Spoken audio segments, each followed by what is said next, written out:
नमस्कार, आप देख रहे हैं सी न्यूज भारत और मैं हूं आपके साथ नंदिनी। वक्त हो चुका है न्यूज बुलेटिन का। इस बुलेटिन में हम जानेंगे कहां मुक्तिधाम में शव जलाने को लेकर दो पक्षों में हुई मारपीट, कहां निर्विरोध अध्यक्ष और उपाध्यक्ष चुने गए। साथ ही जानेंगे कहां जिला पंचायत अध्यक्ष उपाध्यक्ष चुनाव के लिए कांग्रेस ने जीत का दावा किया। आइए इन तमाम खबरों पर करते हैं विस्तार से चर्चा। बदायूं में श्रावण मास के तृतीय सोमवार को दृष्टिगत रखते हुए एसएसपी के निर्देश पर किया गया रोड डायवर्जन। कहां से होगा 4 पहिया से लेकर बड़े वाहनों का आना जाना। बता दें कि श्रावण मास के तृतीय सोमवार को दृष्टिगत रखते हुए Badaun SSP doctor OP Singh के निर्देश पर शुक्रवार को रात 10 बजे से सोमवार की रात 10 बजे तक रोड डायवर्जन किया गया। कहां से वाहनों का आना जाना होगा। आपको बता दें कि फर्रुखाबाद शाहजहांपुर से आगरा दिल्ली को जाने वाले भारी वाहन उसावा म्याऊ चौकी से लहरपुर दातागंज बैलगाड़ी फतेहगंज पूर्वी बरेली आंवला बिसौली सहसवान गुन्नौर नरोरा अलीगढ़ होते हुए अपने स्थान पर आएंगे। कांवड़ यात्रा को लेकर रूट डाइवर्जन की क्या क्या प्लान प्राप्त? कांवड़ यात्रा को लेकर के सभी जो है बाईपास पे सभी रोड बैरिकेडिंग कंप्लीट कर ली गई है। काफ़ी पहले भी कर ली गई थी, दोबारा से जो कमी बेसी देखी थी सोमवार में, दूसरे सोमवार में वो भी कंप्लीट कर ली गई है और सभी जगह बैरिकेडिंग पीडब्ल्यूडी द्वारा सब कर दी गई है सभी चौराहों पर, और सब जहाँ करते हुए बैरिकेडिंग की गई है। और जो अब ये तृतीय सोमवार आ रहा है, इसके लिए शुक्रवार साय 20 बजे से जो है डायवर्जन हल्के भारी वाहनों का सभी का जो है किया जाएगा और उसके सब रूट निर्धारित है जहाँ उनको डायवर्जन किया जाना है। यही सब पूरी तैयारियां हैं और कल से इसको जो है शाम 8-10 बजे से लागू कर दिया जाएगा। बदायूं से सीनू संवाददाता ओमवीर सिंह राठौर की रिपोर्ट। बस्ती बाराद्वार में मुक्तिधाम में शव जलाने को लेकर दो पक्षों में विवाद हो गया। मामला इतना बड़ा कि एक पक्ष के लोगों ने जलती चिता को बुझा दिया तो दूसरे पक्ष के लोगों ने चक्का जाम कर दिया।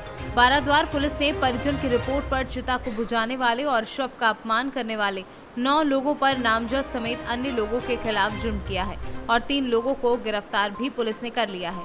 लेकिन गांव का सरपंच फरार है, जिसके बाद लोग उसकी गिरफ्तारी को लेकर अड़े हैं और शव को सड़क किनारे रखे हुए हैं। हम लोग तो छत्तीसगढ़ी आदमी हैं। मेरा लड़का कल किसी कारणवश फांसी होकर उनका देहांत हो गया। उनकर पश्चात हम लोग वहाँ पुलिस अधिकारी के विवक्षा कार्यक्रम करके पोस्टमार्टम करा के शाम को हम 6:30 बजे के लगभग यानी कि हम मरघट में यानी कि मुक्तिधाम में पहुँचे।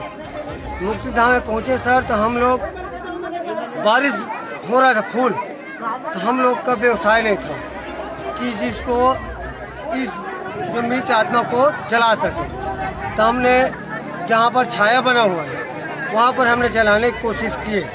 हम लोग मृत आत्मा को लकड़ी वकड़ी डाल कर जला चुके, आग लगा चुके थे। आपको मैं फोटो दिखा सकता हूँ। उसके उपरांत जगदीश जो सरपंच है वो आया अपने बलपूर्वक और साथी लेकर और हम लोग को मारा पीटा किया और हमारे जो लकड़ी है उसको फेंक दिया और हमारे जो लाश है आपको दिख रहा है उसको लात मार दिया। और जो आग में आग जल रहा था, आपको मैं उसका छवि दिखा सकता हूँ। उसमें पानी मारा और अनाप शनाप अशब्द गाली, जो यानी कि हम लोग का सतावी समाज है वो शब्द लेकर वो गाली बका है और गाली बक के हमारे लाश को वह जो चिता लगा था उसमें से बाहर कर दिया। क्या चाह रहे हैं आप लोग? क्या रहे हैं? हम चाह रहे हैं सर कि हमको इंसाफ चाहिए। हम लोग को हमारे बेटे का कल लाश जल जाता, कल इनका क्रियाक्रम हो गया था विधि पूर्वक, उसको विघ्न किया है तो आरोपी को सजा चाहिए। हमारे सामने में हथकड़ी बांध कर ले जाए और हम लोग को जरूर हम जहाँ मर्जी पाए वहाँ पर जो यानी कि हमारा जो कार्यक्रम वहाँ कर सकते हैं। जी। छत्तीसगढ़ से सीनू संवाददाता अजीत यादव की रिपोर्ट। कोरिया में चर्चा कोल माइंस में करीब रात 1 बजे झटकों के साथ चर्चा इस खदान के 101 नंबर पैनल में एयर ब्लास्ट की घटना। हवा में तिनके की तरह उड़े श्रमिक, 2 कॉलरी कर्मचारी अपोलो रेफर किए गए हैं। छत्तीसगढ़ से सीनू संवाददाता अजीत यादव की रिपोर्ट। धार जिले के त्रिस्तरीय पंचायत चुनाव के तहत जनपद पंचायत तिरला में भाजपा के नवनिर्वाचित सीताराम सिंगार जनपद अध्यक्ष पद के लिए चुने गए। वहीं उपाध्यक्ष पद के लिए रामकिशन पाटीदार को चुना गया। तिरला जनपद पंचायत में भाजपा का परचम लहरा है। जीत की घोषणा के बाद से ही भाजपा कार्यकर्ताओं में खुशी की लहर देखने को मिली। भाजपा के कार्यकर्ताओं द्वारा नवनिर्वाचित अध्यक्ष सीताराम सिंगार एवं उपाध्यक्ष रामकिशन पाटीदार को ढोल ताशे व हार फूल के साथ जीत की बधाई दी गई। अध्यक्ष एवं उपाध्यक्ष के द्वारा जनपद में उपस्थित सभी लोगों को धन्यवाद किया। इस अवसर पर भाजपा के कार्यकर्ताओं द्वारा नवनिर्वाचित अध्यक्ष व उपाध्यक्ष का आतिशबाजी के साथ भव्य विजय जुलूस निकाला गया। निर्विघ्न संपन्न हुए। यहाँ पर जनपद अध्यक्ष सीताराम सिंगार निर्विरोध विजय हुए।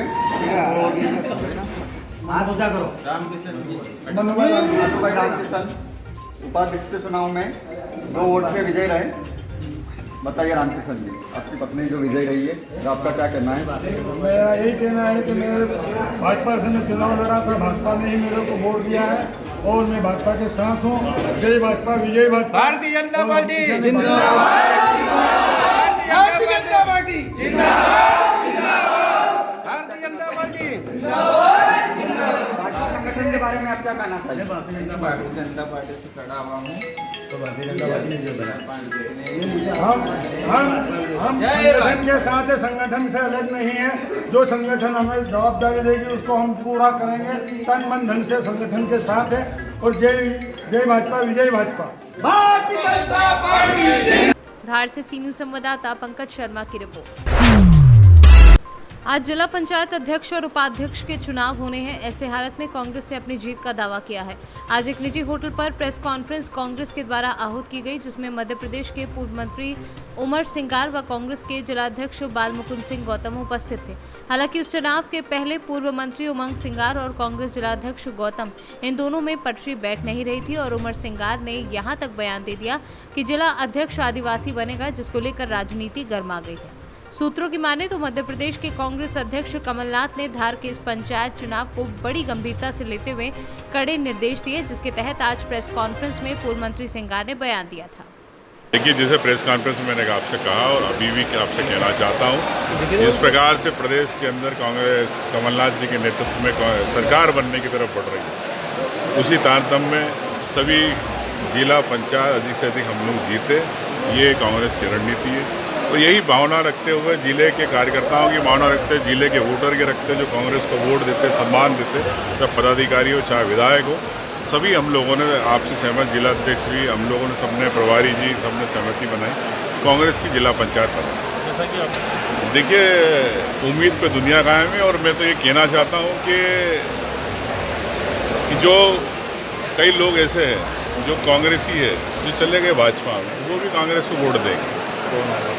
हम लोगों ने पहले ही तय कर लिया है, प्रदेश कांग्रेस अध्यक्ष माननीय कमलनाथ जी के मंशानुसार हमारे जिलों के जो कांग्रेस परिवार के सारे कार्यकर्ता हैं, सदस्यगण हैं, उनकी भावना के अनुसार और हमारे सारे एमएलए जो हैं, सबने की मंशा है हम सब एक होकर के जिला पंचायत का चुनाव लड़े, जिला पंचायत कांग्रेस का अध्यक्ष उपाध्यक्ष बनाए।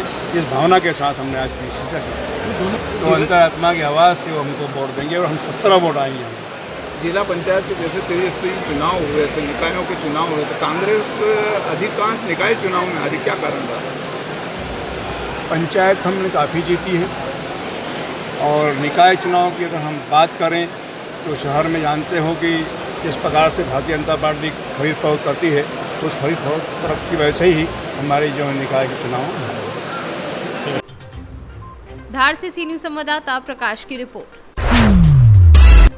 छत्तीसगढ़ कर्मचारी अधिकारी संघ के प्रांतीय आह्वान पर पूरे छत्तीसगढ़ में लगभग 72 संगठनों के अधिकारी कर्मचारियों ने अपनी 2 सूत्रीय मांगों को लेकर पिछले 4 दिनों से काम बंद हड़ताल कर रहे हैं। अधिकारी कर्मचारी अपनी 2 सूत्रीय मांग, गृह भाड़ा भत्ता और डीए की मांग को लेकर 72 संगठनों के सभी अधिकारी कर्मचारी आज बसना में अपनी मांगों को लेकर रैली की शक्ल में सड़क पर उतरे और शहीद वीर नारायण चौक पहुंचकर अपनी आवाज बुलंद करते हुए सरकार को चेतावनी दी कि यदि 29 जुलाई यानी आज तक उनकी मांगों पर विचार नहीं हुआ तो ये लड़ाई अनिश्चितकालीन के लिए भी लड़ने के लिए मजबूर होंगे। और अधिकारी कर्मचारियों की हड़ताल को भाजपा के पूर्व विधायक त्रिलोचन पटेल सहित भाजपा के कई बड़े नेताओं ने भी धरना स्थल पहुंचकर समर्थन किया। आपका परिचय? मैं पुरुषोत्तम छत्तीसगढ़िया, संयोजक तहसील बसना, अधिकारी कर्मचारी फेडरेशन। सर, आज आप लोग के द्वारा चौथे दिन भी हड़ताल जारी रखी गई है, क्या है कारण इसका प्रमुख? इसका एक ही कारण है सर, पिछले समय हमने 22 को और 29 जुलाई को सांकेतिक रूप से हड़ताल किया था, एक दिवसीय, और उसमें चेतावनी दिया था सरकार को कि ये हमारी मांग नहीं बल्कि ये हमारा अधिकार है। गृह भाड़ा भत्ता और डीए ये हमारे वेतन के साथ दिया जाना चाहिए था, लेकिन 3 साल हो गया, अभी हमारे हर कर्मचारियों का 10 से 20 हज़ार और 20 से 50 हज़ार तक हर महीने जो हमारे वेतन के साथ दिया जाना चाहिए था अभी तक नहीं दे रहे हैं, और उस पैसे का उन लोग गुलछर्रे उड़ा रहे हैं, जबकि हमारा कोई उद्देश्य नहीं है कि आम लोगों को तकलीफ देना। आम लोग हमारे परिवार के लोग हैं, भाई बंधु हैं, उन लोग आके ऑफिस में चक्कर काट रहे हैं और उनका काम नहीं हो पा रहा है, लेकिन हमारा मकसद इस प्रकार से उन लोगों को किसी प्रकार की तकलीफ नहीं देना है। लेकिन ये हमारी मजबूरी है कि ये बघेल सरकार के इस जमाने में सड़क में उतरना पड़ रहा है अपना गृह भाड़ा भत्ता और डीए के लिए। तो आप लोग कब तक ये लड़ाई जारी रखेंगे? ये अभी 25 तारीख से अनिश्चितकालीन हुआ है 29 तक, और अगर 29 के बाद हमारी मांगे डीए 34% और गृह भाड़ा भत्ता, और ये हमारे छत्तीसगढ़ सरकार के द्वारा ये हमारे कर्मचारी अधिकारियों के साथ भेदभाव किया जा रहा है। यहाँ पर 3 प्रकार से डीए का भुगतान किया जा रहा है, जबकि हमारे जो आईएएस अफसर हैं उनको उतनी आवश्यकता नहीं है, क्योंकि उनके पास सब सुविधा संपन्न है, उसे 34% दिया जा रहा है, जबकि हमारे पेंशनर साथी जो यहाँ पर आने की आवश्यकता नहीं पड़ना चाहिए, लेकिन उन्हें भी केवल 17% दिया जा रहा है, जबकि उन लोगों का 17% अभी शेष है जो सरकार के खजाने में जमा हो रहा है। हर महीने करोड़ों रुपया अधिकारी कर्मचारियों का जो वास्तविक जो मेहनत का पैसा है उसको खजाना में जमा हो रहा है, उसके बाद भी ये सरकार हमारी नहीं सुन रही है, तो निश्चित रूप से इसके बाद हम अनिश्चितकालीन हड़ताल में जाएंगे। सर आपका परिचय? मैं शरण दास, मैं छत्तीसगढ़ अधिकारी कर्मचारी फेडरेशन में सचिव के पद पर हूँ। सर आज आप लोग 72 संगठन एक साथ पिछले 4 दिनों से हड़ताल पर बैठे हैं और आज आप लोग सड़क की लड़ाई लड़ने के लिए मजबूर हुए हैं, क्यों? ये मैं माननीय मुख्यमंत्री जी से निवेदन करना चाहता हूँ, ये अधिकारी कर्मचारी फेडरेशन की एक आगाज़ है। छत्तीसगढ़ राज्य में आज तक हम लोगों को 34% महंगाई भत्ता नहीं दिया जा रहा है, और न ही 7वें वेतनमान के आधार पर हम लोगों को गृह भत्ता नहीं दिया जा रहा है। इसीलिए प्रदेश के पूरे 4,17,000 कर्मचारी अधिकारी आज रोड की लड़ाई लड़ रहे हैं माननीय कमल वर्मा जी के मार्गदर्शन पर। कब तक लड़ाई लड़ेंगे आप लोग? लड़ाई हमारी 25 से लेकर 29 तारीख तक निर्धारित है, और प्रदेश के हमारे संयोजक, प्रदेश के जो आला जो हमारे कमान है, उनके आदेश निर्देश पर वो जैसा रणनीति बनाएंगे उसके आधार पर हमारी आंदोलन अनवरत जारी रहेगी। आपका परिचय? सर मैं स्वास्थ्य विभाग से हूँ। क्या नाम है? विनय कुमार प्रधान। प्रधान जी, आप लोग जो 72 संगठन एक साथ जो है सड़क पर उतर आए हैं, काम बंद कर दिए हैं, क्या कारण है कि आप लोग को हड़ताल में आना पड़ा? सर आज हम बहुत शर्मसार हैं कि पिछले 3.5 वर्षों से जो हमारी डीए लंबित है, एचआरए लंबित है, उनको आज तक हमारी सरकार जो वर्तमान में जो सरकार के भूपेश बघेल की सरकार वो पूरी नहीं कर पाई है।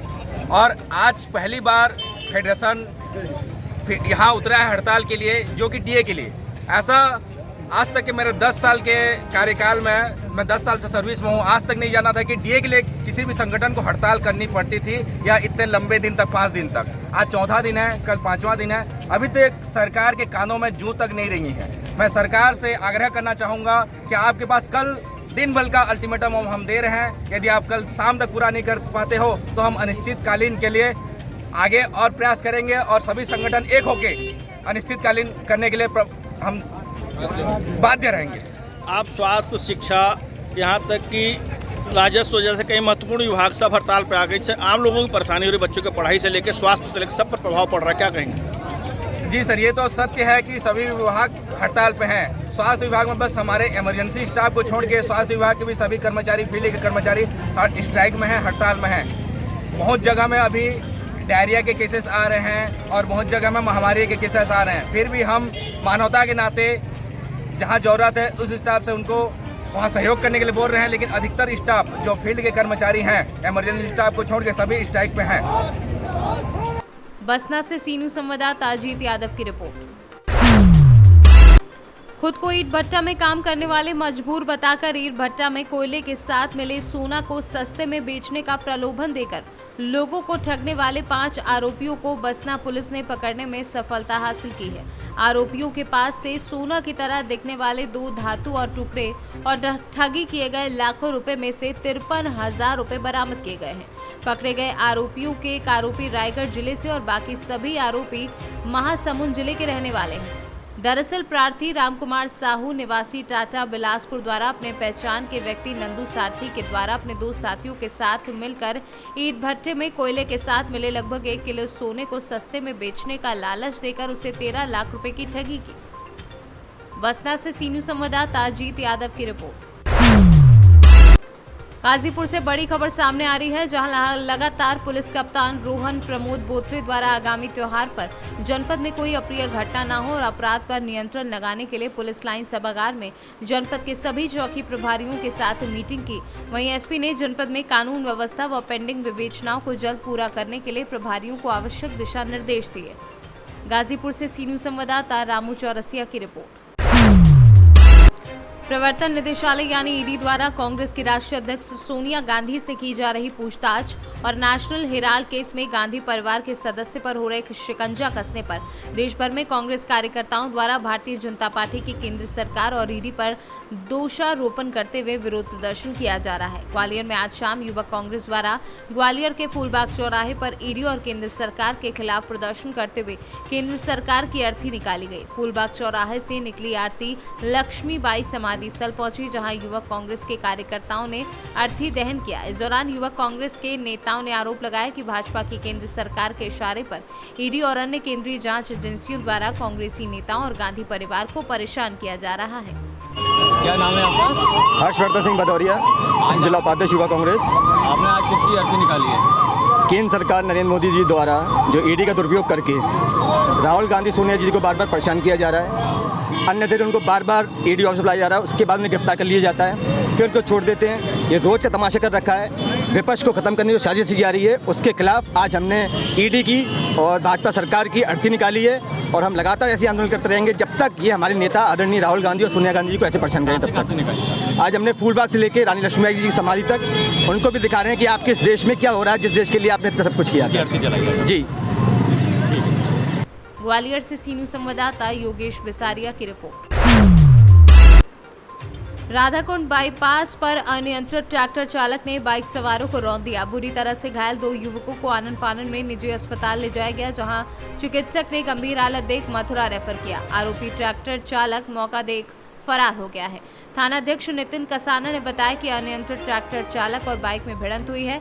बाइक सवार 2 युवक घायल हुए, उसे उपचार के लिए अस्पताल में भर्ती कराया गया है और तहरीर मिलने पर मुकदमा दर्ज कर कार्यवाही की जाएगी।